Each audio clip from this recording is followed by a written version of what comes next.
नमस्कार साथियों, संकल्प क्लासेस में आप सभी का स्वागत है। तो हमारा क्या चल रहा था? शिक्षण विधि, सामाजिक अध्ययन में क्या है? शिक्षण विधि। आज ये शिक्षण विधियों की चौथी क्लास है।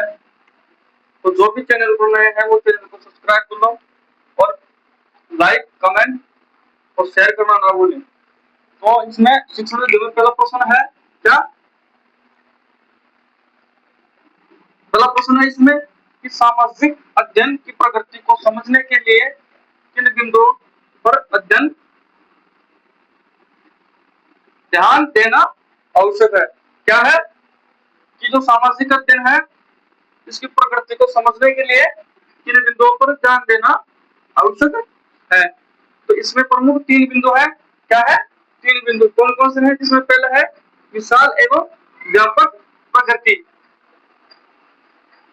विशाल एवं व्यापक प्रकृति। दूसरा है विषयों का समन्वय व एकीकृत उपागम। क्या है? विषयों का समन्वय व एकीकृत उपागम। अगला है कि अंत अनुशासित स्वरूप। क्या है? सामाजिक अध्ययन में तीसरा इसमें समझने के लिए क्या है? अंत अनुशासित स्वरूप को जानना। अगला प्रश्न है इसमें कि सामाजिक विज्ञान की प्रकृति अन्य विषयों से कैसे अलग बनाती है। यानी कि जो सामाजिक अध्ययन की प्रकृति है यह सामाजिक अध्ययन को क्या अन्य विषयों से अलग कैसे बनाती है?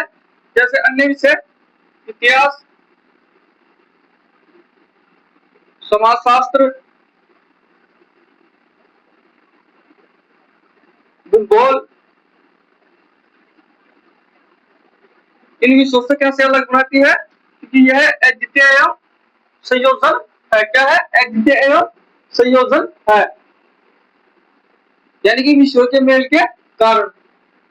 अगला है इसमें कि सामाजिक विज्ञान मानव की क्रियाओं और व्यवहारों का अध्ययन किस संदर्भ में करता है।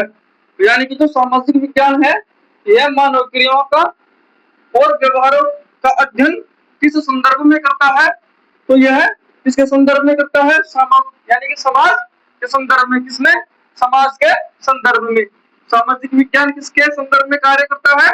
समाज के संदर्भ में। अगला है इसमें भविष्य के संदर्भ में सामाजिक विज्ञान का क्या अध्ययन करता है। यानी कि जो भविष्य है इसके संदर्भ में जो सामाजिक विज्ञान है ये किस प्रकार से अध्ययन करता है? तो इसमें है कि यह मानव के वातावरण के साथ होने वाली भावी अंतःक्रियाओं का भी क्या करता है? अध्ययन। यानी कि जो मानव से घटित घटनाएं हैं वातावरण में यह उनका भी क्या करता है? अध्ययन करता है। अगला है इसमें कि मानव विकास का अध्ययन सामाजिक विज्ञान की प्रकृति का कैसा हिस्सा है। यानी कि जो सामाजिक अध्ययन में क्या है कि मानव विकास है यह सामाजिक विज्ञान की प्रकृति का कैसा हिस्सा है। तो यह एक क्रमिक विकास को समझने वाला क्या है? हिस्सा है। क्या?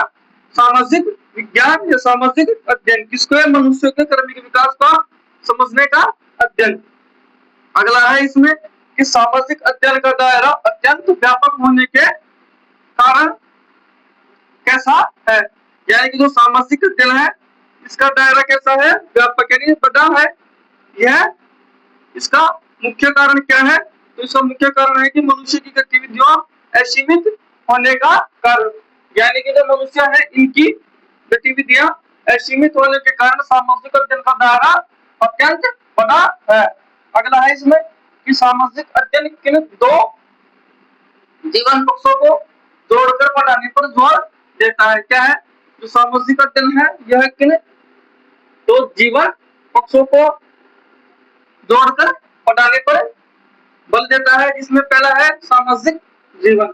यानी कि पहला क्या है? सामाजिक जीवन और दूसरा है भौतिक जीवन। क्या है? भौतिक जीवन। अगला है इसमें कि सामाजिक अध्ययन में कठोर दीवार को समाप्त करने का अर्थ। यानी कि जो सामाजिक अध्ययन है इसमें क्या है? कठोर दीवार को समाप्त करने का अर्थ क्या है? तो देखो इसका अर्थ है यानी कि विभिन्न विषयों के अलगाव को खत्म करना। यानी कि सामाजिक अध्ययन में से इतिहास, भूगोल आदि को जोड़कर अध्ययन किया जाता है इसको खत्म करने का मतलब है कि सामाजिक अध्ययन से इतिहास एवं भूगोल जैसे विषय को क्या करना है? खत्म करना है। अगला है इसमें कि सामाजिक अध्ययन के अनुसार ज्ञान को किस रूप में देखा जाना चाहिए। क्या है कि सामाजिक अध्ययन है, इसके अनुसार ज्ञान को किस रूप में देखा जाना चाहिए।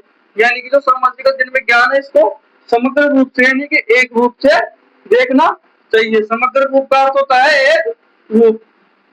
अगला प्रश्न है इसमें कि अद्वितीय संयोजन शब्द क्या है। अद्वितीय संयोजन शब्द का प्रयोग किसके लिए होता है। यह क्या है सामाजिक अध्ययन में जो संयोजन शब्द है, कौन सा संयोजन शब्द है, इसका प्रयोग किस विषय के संदर्भ में होता है। तो यह विषय है सामाजिक विज्ञान की प्रकृति को समझने के संदर्भ में। क्या है सामाजिक विज्ञान की प्रकृति को समझने के संदर्भ में। अगला है इसमें कि सामाजिक अध्ययन का स्वरूप व्यवहारिक क्यों होता है। यानी कि जो सामाजिक अध्ययन है इसका जो स्वरूप होता है वह व्यवहारिक होता है। वो क्यों होता है, तो क्यों होता है यानी कि किताबों के ज्ञान के बजाय ये मानवीय अनुभवों पर आधारित होता है। यानी कि जो सामाजिक अध्ययन का ज्ञान है यह किताबों के ज्ञान के बजाय कैसा होता है, मानवीय अनुभवों पर आधारित ज्ञान होता है। इसलिए सामाजिक अध्ययन का स्वरूप कैसा है, व्यवहारिक स्वरूप है। अगला है कि पाठ्य पुस्तक के अनुसार सामाजिक अध्ययन के शिक्षण का मनुष्य आधार है। क्या है जो पाठ्यक्रम है सामाजिक अध्ययन का उसका जो शिक्षण विधि है उनका आधार कैसा होना चाहिए। तो इनका आधार है इसमें शिक्षण विधियों में किस किस सामाजिक अध्ययन की शिक्षण विधियों में जिसमें है मानवीय संबंधों का गहरा अध्ययन होना आवश्यक है। क्या है सामाजिक अध्ययन का जो पाठ्यक्रम होता है उसमें शिक्षण विधियों का जो आधार है वह कैसा बताया है, मानवीय संबंधों का गहरा अध्ययन। अगला है इसमें कि सामाजिक विज्ञान के अध्ययन में व्यवस्थित ज्ञान को क्या है, तो सामाजिक अध्ययन है इसमें जो व्यवस्थित क्या है ज्ञान से तात्पर्य या अर्थ। क्या है तात्पर्य या अर्थ। सामाजिक विज्ञान में जो व्यवस्थित ज्ञान इसका तात्पर्य है वैज्ञानिक तरीके से क्रमबद्ध अध्ययन करना। क्या है वैज्ञानिक तरीके से क्रमबद्ध अध्ययन करना।